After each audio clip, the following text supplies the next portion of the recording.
벌써 1월도 중순에 접어들었습니다. 저로서는 오늘 새해 들어와서 처음 하는 강의이기 때문에 엘리트 사진 동호회 회원 여러분과 또 KSCC 임원 및 회원 여러분께 새해 인사드리겠습니다. 새해도 복 많이 받으시고 건강하시고 행복하시기 바랍니다. 지난번 강의까지 제가 노출의 3대 요소 그리고 노출 모드에 대해서 설명을 드렸습니다. 제가 강의를 시작하기 전에 여러분께서 이 강의를 좀 더 효과적으로 받으실 수 있는 방법을, 아이디어를 하나 제시하겠습니다. 여러분께서 학교 다니실 때, 학생 때 강의를 들으시면은 꼭 노트를 하는 그런 습관을 가지고 계셨을 겁니다. 그것은 이 시각, 그리고 청각, 그리고 촉각을 이용해서 여러분의 두뇌에 필요한 지식을 각인시키기 위해서 그렇게 했고 또 그것이 많은 효과를 나타냈을 겁니다. 마찬가지로 제 강의를 들으시면서 노트를 꺼내서 기록을 하면서 강의를 들으시면은 여러분께서 기억하시는데 훨씬 많은 도움이 될 것입니다. 그렇게 한번 해보시기 바랍니다. 자, 그러면 척광이란 무엇이라고 생각하십니까? 척광은 카메라에서 필요로 하는 빛의 강약, 강함기, 바꿔서 말하면 빛의 밝기를 측정하는 것을 척광이라고 합니다. 거기에는 두 가지 방식이 있습니다. 첫 번째 방식은 직사광 척광 방식이라 해서 광원에서 피사체에 비추는 와닿는 빛을 외장 노출계로 측정을 해가지고 거기에 나오는 외장 노출계에서 나오는 셔터 스피드, 조리개 수치, 감도를 카메라에 입력해서 찍는 방식이 있고 그와 반대로 반사광 척광 방식이라 해서 빛이 피사체에 닿아가지고 반사되는 반사광을 카메라에 있는 TTL 노출계가 척광을 해가지고 적정한 조리개 수치하고 또 셔터 스피드, 감도를 설정을 해서 찍는 방식이 있습니다. 그런데 여기 그림에서 보시면 오른쪽 아래에 눈금이 보이죠? 이 눈금은 노출 눈금으로 가운데가 카메라가 판단하는 적정 노출이 되는 눈금입니다. 그리고 오른쪽으로 갈수록 노출이 더 밝아지는 눈금이고 왼쪽으로 갈수록 노출을 어둡게 하는 눈금이 됩니다. 그래서 어둡게 하려면은 왼쪽으로 -1, -2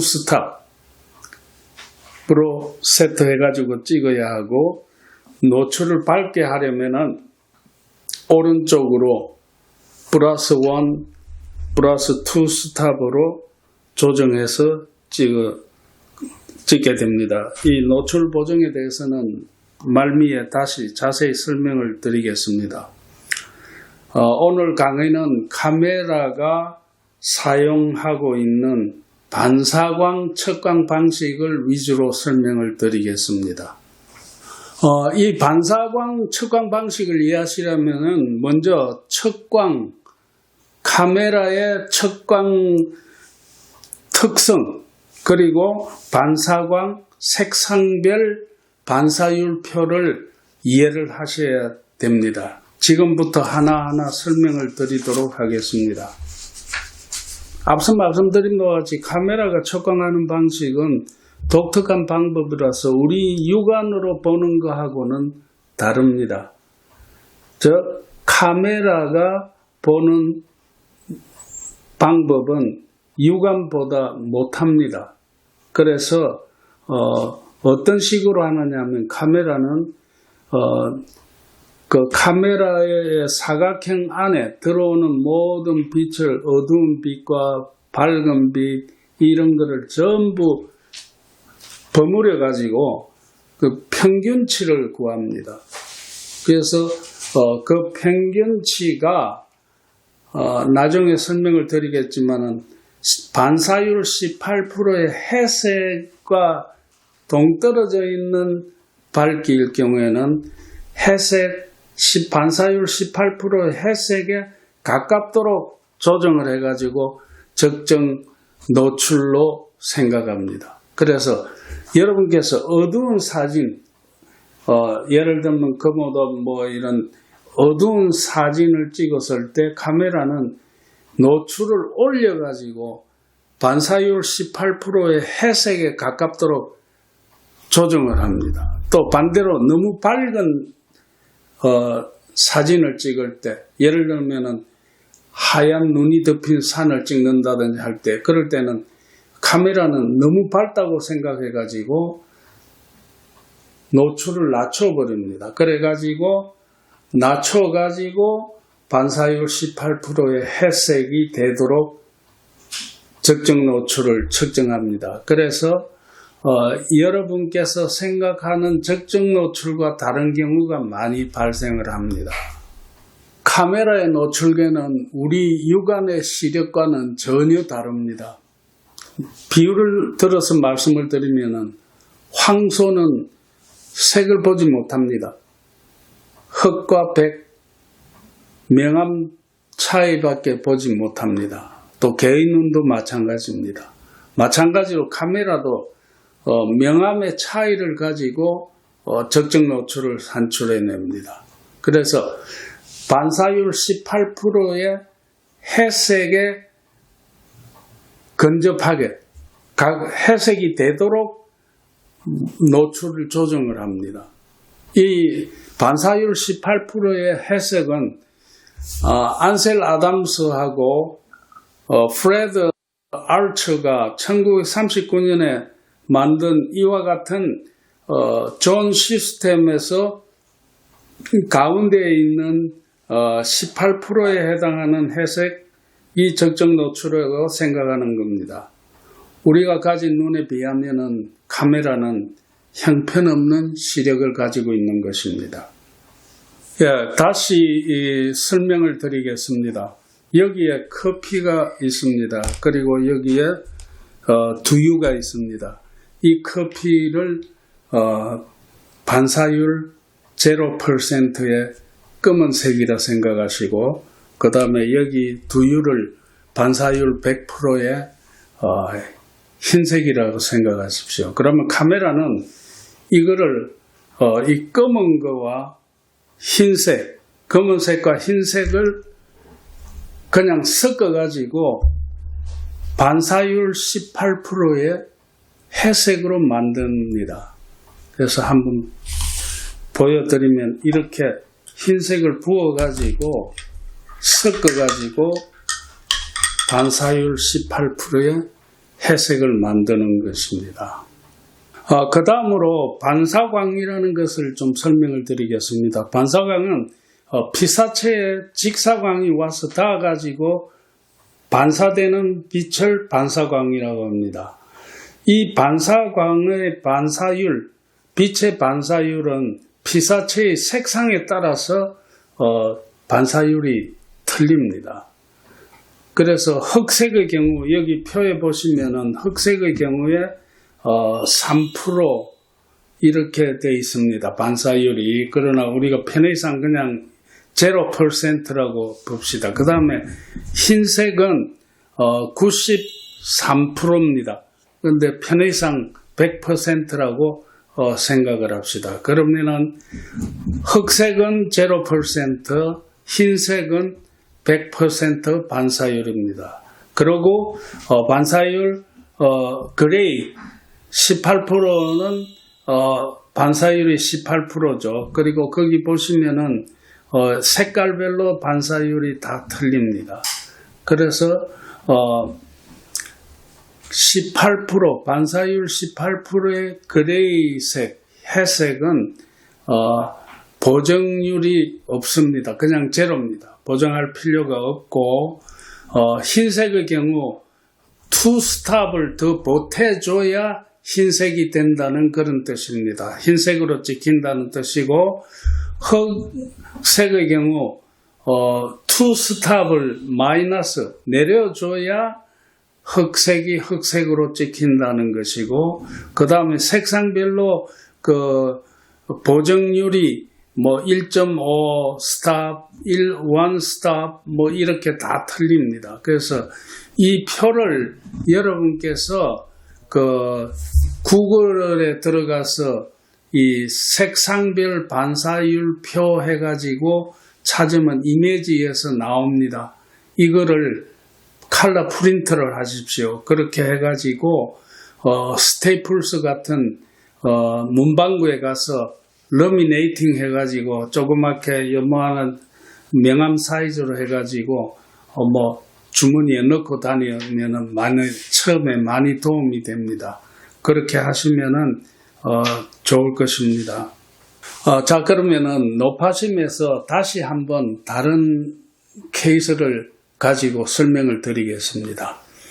여기 그림에서 보시면은 왼쪽 사진이 카메라가 가르쳐주는 적정 노출 제로에 세트해가지고 찍은 사진입니다. 실제로는 까만 주머니인데 까맣지가 않고 카메라는 이걸 너무 어둡다고 생각해가지고 투 스탑 정도 올려가지고 찍어버렸습니다. 그래서 밝은 주머니가 됐습니다. 이거를 우리가 똑바로 까만 주머니로 찍으려면은 어떻게 해야죠? 투 스탑을 내려가지고 찍어주면은 오른쪽 사진과 같이 까만색이 나옵니다. 반대로 흰 벽을 찍는다고 합시다. 그러면은 카메라가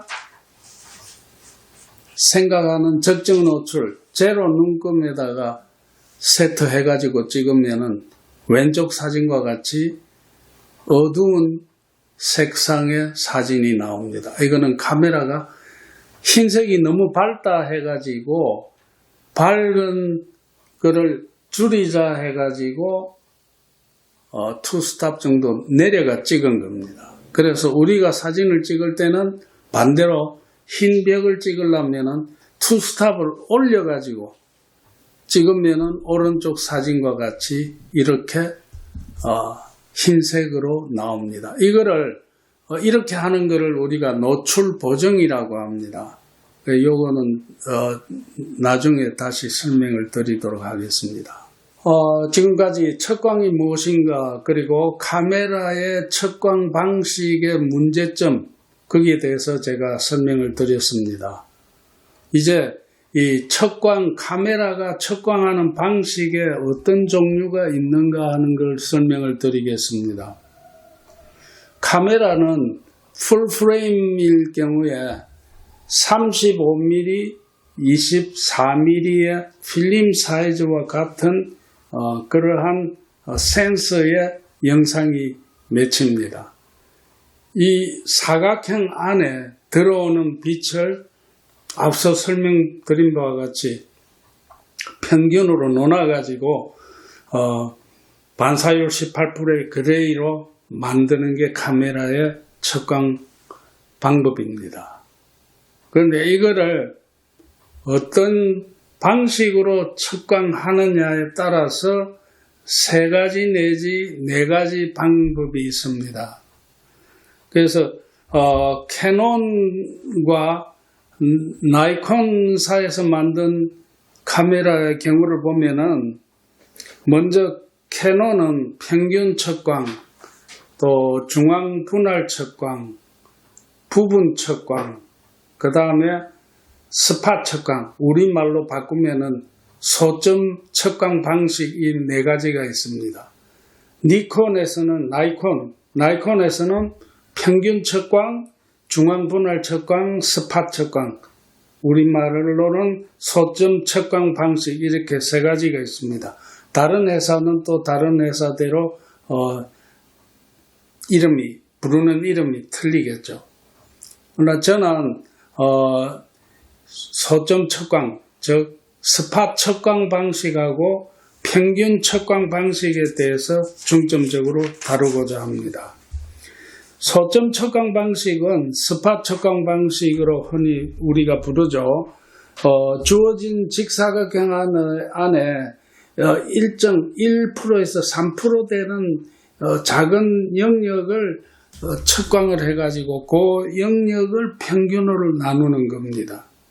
그래서 어두운 부분과 밝은 부분의 차이가 심할 경우에 명암 대비가 큰 상황에서는 스팟 척광을 사용하시는 게 좋습니다. 주로 인물 사진, 그 다음에 접사 사진 촬영에서 많이 유용하게 사용하는 방식입니다.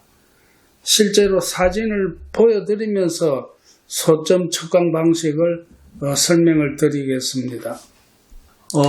이 사진은 플루턴 식물원에서 찍은 사진입니다. 왼쪽 사진을 보시면 양귀비 꽃을 찍은 건데 거기에 초점을 꽃술에 맞췄습니다. 그리고 척광은 반사율 18%에 가까운 빨간 꽃잎에다가 척광을 해서 찍고 그 다음에 배경을 날리기 위해서 조리개를 활짝 열었습니다. 그래서 배경이 흐릿하게 나오도록 했고 그 다음에 포샵에서 이 배경을 어둡게 보정을 했습니다. 그래서 보는 사람의 시선이 양귀비 꽃에 바로 가도록 그렇게 했고요. 그 다음에 오른쪽 사진은 이 오른쪽 부인의 왼쪽 눈에다가 초점을 맞추고 피부에 척광을 했습니다. 그렇게 해서 찍은 사진입니다. 평균 척광 방식은 흔히 평가 척광 혹은 다분할 척광이라고 부르기도 하는 것으로서 아까 말씀드린 그 카메라 사각형 안에 들어오는 모든 빛의 밝기를 합해가지고 평균을 놓아가지고 이것이 반사율 18%의 햇색이 되도록 그렇게 조정을 해주는 것이 평균 척광 방식입니다. 그래서 이 방식은 피사체와 배경의 노출이 비슷할 경우에 쓰는 것으로 특히 단체 사진, 자료 사진, 기록 사진 등에서 많이 사용됩니다. 그리고 호칭이 이게 카메라 제조 회사별로 틀립니다. 그래서 여러분께서 가지고 계신 카메라의 사용자 설명서를 잘 보시기 바랍니다. 몇 가지 예시를 하면 다음과 같습니다. 캐논사에서는 Evaluative Mirroring이라고 아이콘사에서는 Metric Metering, 올림푸스사는 Electro Selective Pattern, 소니사는 Multi Pattern이라 칭하고 있습니다. 이제 실제 사진을 보면서 평균 척광 방식을 설명을 드리겠습니다. 네, 왼쪽 사진은 캘리포니아주에 있는 요세미티 내셔널 파크에서 저희 그 엘리트 사진 동호회 회원들과 함께 기념사진으로 출사 기념사진으로 찍은 겁니다.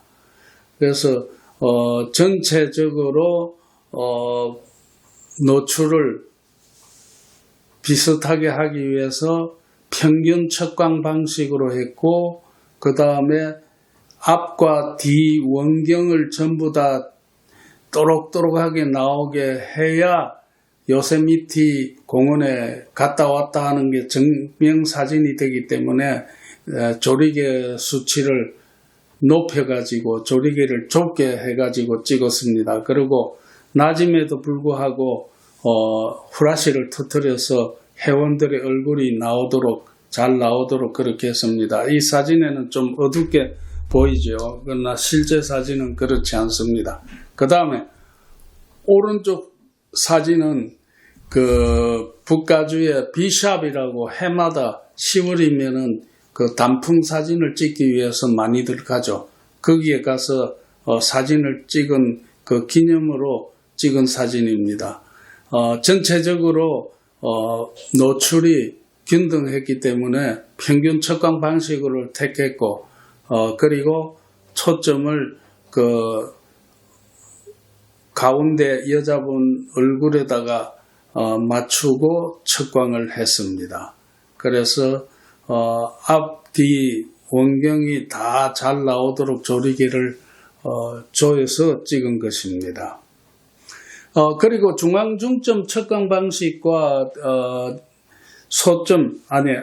부분 척광 방식, 이 두 가지는 소점보다 좀 더 넓은 영역을 척광하는 것이 부분 척광 방식이고, 그 다음에 중앙중점 척광 방식은 그보다 좀 더 넓게 척광을 해가지고 판단하는 게 중앙중점 척광 방식입니다. 이거는 별도로 더 설명을 안 드리겠습니다.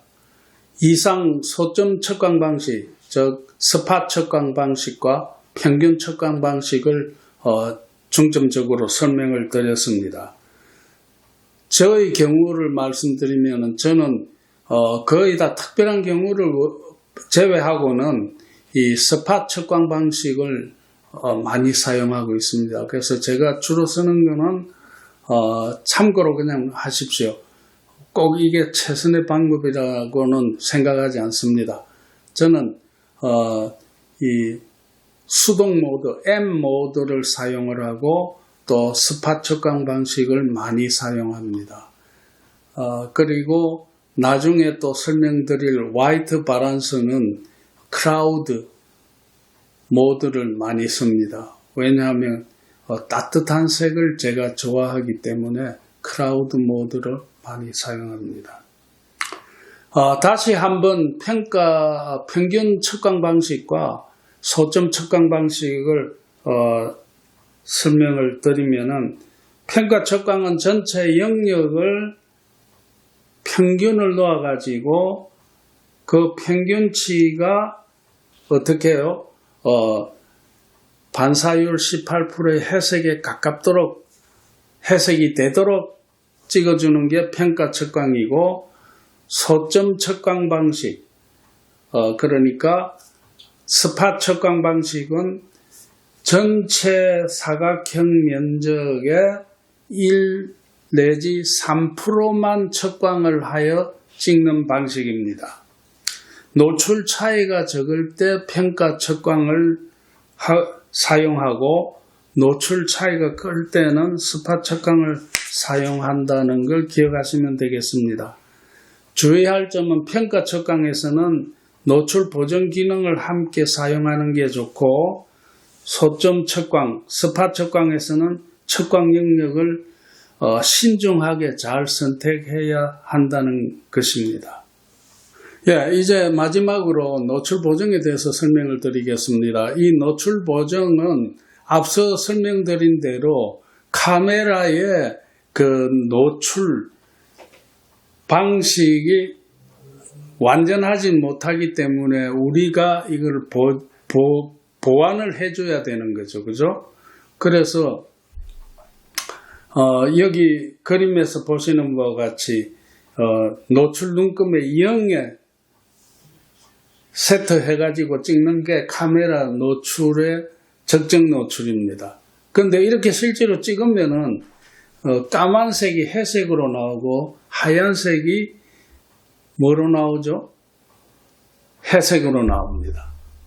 그래서 이거를 이제 보완해주기 위해서 까만색일 경우에는 어떻게 합니까? 마이너스 1 스탑, 마이너스 2 스탑, 마이너스 3 스탑 이렇게 낮춰서 보정을 해서 찍어줘야 되고, 흰색일 경우에는 플러스 1 스탑, 플러스 2 스탑 이런 식으로 노출을 올려가지고 찍어줘야 흰색이 흰색으로 찍히고 검은색이 검은색으로 찍히는 겁니다. 이거를 노출 보정이라고 하는데, 여러분께서 DSLR 카메라를 사용해가지고 찍으실 때 라이브 뷰로 해가지고 보시고 찍힌 사진을 보시고 그 사진이 어둡다 생각하면은 어떻게 해야죠? 더 밝게 해주고 너무 밝다 생각하면은 낮춰서 노출 보정을 해줘야 됩니다. 지금까지 척광 방식을 중심으로 해가지고 설명을 드렸습니다. 끝까지 경청해 주신 여러분께 감사드립니다. 그리고 저희 강의를 즐기셨다면은 좋아요와 구독을 클릭해 주시면 감사하겠습니다. 제가 이 강의를 준비하는 데 많은 도움이 되겠습니다. 그리고 혹시 개인적으로 의문사항이나 질의할 사항이 있으시면은 대화방이나 저희 이메일 주소로 연락을 주시면 바로바로 대답을 해드리겠습니다. 그리고 다음 시간에는 그 화이트 바란스를 중심으로 해서 설명을 드리도록 하겠습니다. 그때까지 건강하시고 행복하시기 바랍니다. 감사합니다.